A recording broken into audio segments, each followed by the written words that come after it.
Friends, welcome to my channel. இந்த வீடியோவை கல்வி மேலாண்மை கூறுகள் யூனிட் 1ல் ரொம்ப இம்பார்ட்டன்ட் கொஷின். இந்த கொஷின் எப்படி ஆன்சர் பண்ணுறதுன்னு இந்த வீடியோவில் பார்க்கலாம். கல்வி என்பது மாணவர்கள் சமுதாயத்தில் பயனுள்ள உறுப்பினர்களாக உருவாக்கும் நோக்கம் கொண்டது. மாணவர்களின் அறிவு, மதிப்புகள், மனப்பான்மைகள், திறன்கள் ஆகியவற்றை வளர்த்து கொள்வதில் உரிய கற்றல் அனுபவங்களை வழங்கிடுதலாகும்.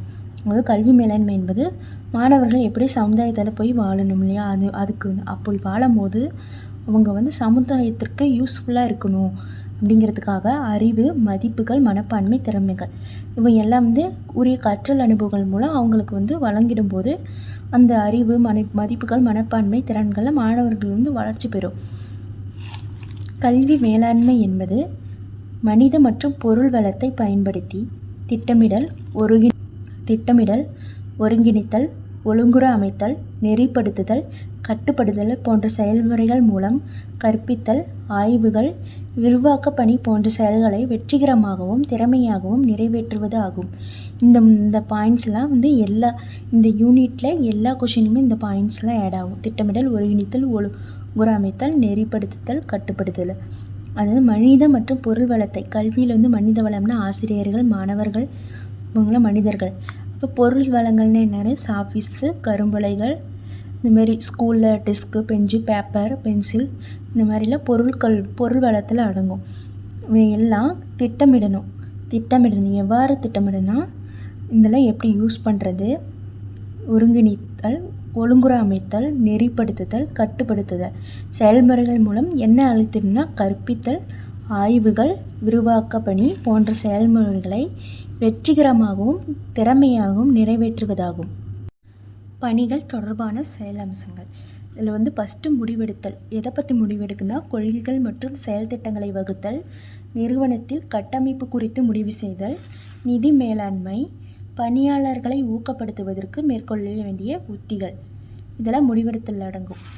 திட்டமிடலில் என்ன அடங்குனா முன்கூட்டியே கணித்தல், நிதிநிலை அறிக்கை தயாரித்தல். அதில் தேவையான பொருள் வளங்கள், தேவையான மனித வளங்களில் ஏற்பாடு செய்யணும், திட்டமிட்டு ஏற்பாடு செய்தல்.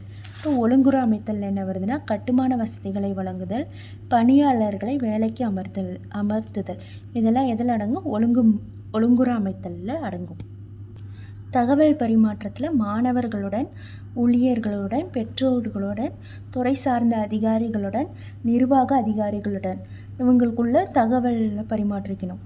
அடுத்தது ஊக்கப்படுத்துதல். யாரெல்லாம் ஊக்கப்படுத்துனா ஊழியர்களையும் மாணவர்களையும் ஊக்கப்படுத்துதல். அடுத்தது ஒருங்கிணைத்தல் யாரை ஒருங்கிணைக்கணும்னா பணியாளர்களையும் வளங்கள்னால் பொருள் சார்ந்த வளங்களையும் சொல்லலாம், மனித வளங்களையும் சொல்லலாம். இவங்கெல்லாம் பணியாளர்களும் வளங்களையும் ஒருங்கிணைக்கணும். அடுத்தது மதிப்பிடுதலில் செயல் திட்டங்களை செயல்படும் மதிப்பீடு, ஊழியர்களின் செயல்திறன் மதிப்பீடு, மாணவர்கள் அடைவு மதிப்பீடு. செயல் திட்டங்களின் செயல்திறன் மதிப்பீடுனா நம்ம செயல் திட்டம்னா டெஸ்ட்டு வைக்கிறது, அந்த மாதிரி டெஸ்ட்டு வச்சு மதிப்பெண் வழங்குதல், அந்த மாதிரி செயல் திட்டங்களை செயல்திறன் மதிப்பீடு செய்யணும். ஊழியர்களின் செயல்திறனை மதிப்பீடு, எந்த மாதிரிலாம் மாணவர்களுக்கு யூஸ்ஃபுல்லாக சப்ஜெக்ட் நடத்துகிறாங்க, அந்த மாதிரி ஊழியர்களோட செயல்திறனை மதிப்பிடுறாங்க. அப்புறம் மாணவர்கள் அடைவு மதிப்பீடு. அடைவுன்னா டெஸ்ட்டோட மார்க்கு மதிப்பிடுறது, அவங்களோட திறனை மதிப்பிடுறது தான் மாணவர்களின் அடைவு மதிப்பீடு. திட்டமிடல். பள்ளி நிறுவனத்திற்காக நிர்ணயிக்கப்பட்ட நோக்கங்களை அடைய மேற்கொள்ள வேண்டிய தேவையான நடவடிக்கைகளை கோடிட்டு காட்டுவதில் திட்டமிடப்படுகிறது. அதாவது நோக்கங்களை பெறத்துக்காக அந்த திட்டமிடுதல், ஒருங்கிணைத்தல், நெறிப்படுத்தல், ஒரு மதிப்பிடுதலில் பார்த்தோம் இல்லையா, அவையெல்லாம் தேவையான நடவடிக்கை மூலம் கோடிட்டு காட்டி திட்டமிடல் செயல்பூக்க தேவையான வளங்கள், கால வரையறைகள் மற்றும் நிர்பந்தங்கள் அல்லது கட்டுப்பாடுகள் ஆகியவற்றை கவனமாக பரிசீலித்தல். இப்போ திட்டமிட்டுட்டாங்க, அது எப்படி செயல்படுகிறதுங்கிறத கவனமாக கவனிக்கணும். ஒழுங்குற அமைத்தலில் பொருத்தமான நபர்களை தேவையான எண்ணிக்கையில் பணியமர்த்தல். அதாவது பொருத்தமான நபர்கள்னால் அந்தந்த அவங்கவுங்க தகுதிக்கு ஏற்ப வேலையை கொடுக்கணும். தேவையான எண்ணிக்கையில் போதுமான அளவுக்கு தான் ஆட்கள் எடுக்கணும். இதுதான் ஒழுங்குற அமைத்தல். நிறுவுதல், உட்கட்டமைப்பை நிறுவுதல் மற்றும் சரியான ஒருங்கிணைப்பினை உறுதி செய்தல் ஆகியவை செயல்கள். ஒருங்கிணைத்தல். கட்டுப்படுத்துதல். அடுத்தது கட்டுப்படுத்தலில் மேலாண்மை திட்டமிடுமாறு செயல்களை மேற்கொள்ளப்படுகின்றன என்பதை அளவிடுதலும். தொடர்ந்து கண்காணிக்கப்படுதலும் மற்றும் தேவைப்படும் போது சரி செய்யும் நடவடிக்கை மேற்கொள்வதில் கட்டுப்படுதல் ஏற்படுகிறது. அதாவது கட்டுப்படுதல்னால் நமக்கு தேவையான போது நடவடிக்கை எடுக்கணும், தேவையில்லாத விஷயங்கள் இருக்கக்கூடாதுங்கிறதுக்காக அடிக்கடி கண்காணிக்கணும். கண்காணித்து அதுக்கான சரியான நடவடிக்கை எடுத்து கட்டுப்பாட்டுக்குள்ளே வச்சுக்கணும். இதுதான் கட்டுப்படுத்துதல். நெறிப்படுத்துதல். மேல்நிலை, கீழ்நிலை மற்றும் சமநிலை ஊழியர்களுக்கிடையே முறையான தகவல் தொடர்பு அவசியம்.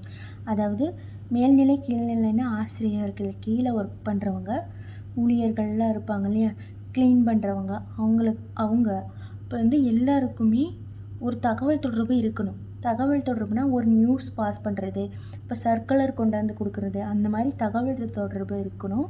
நெறிப்படுத்தலின் ஊக்குவித்தல், மறைமுகமாக ஒருங்கிணைத்தல். நிர்வாகத்தின் பணிகளை ஒழுங்குற நிறைவேற ஊழியர்கள், பண்டங்கள், கருத்துக்கள் ஆகியவற்றை நன்கு ஒருங்கிணைக்கப்பட வேண்டும். அதாவது ஊழியர்களுக்கிடையே உள்ள கருத்துக்களும் பண்டங்களும் ஒருங்கிணைத்து செயல்பட வேண்டும். மதிப்பிடலில் என்ன இருக்குது? எல்லா திட்டங்களையும் அவற்றின் வெற்றி அல்லது தோல்வி குறித்து மதிப்பீடு செய்யப்பட வேண்டும். அது வெற்றி எந்த அளவுக்கு இருக்குது, தோல்வி எப்படி இருக்குங்கிறத மதிப்பிடணும். அதாவது 100% மாணவர் சேர்க்கை இருக்கா, நலிந்த பிரிவினருக்கு கல்வி ஊக்கத்தொகை, பொது தேர்வுகளின் அடைவு தேர்ச்சி ஆகியவற்றை மதிப்பிட.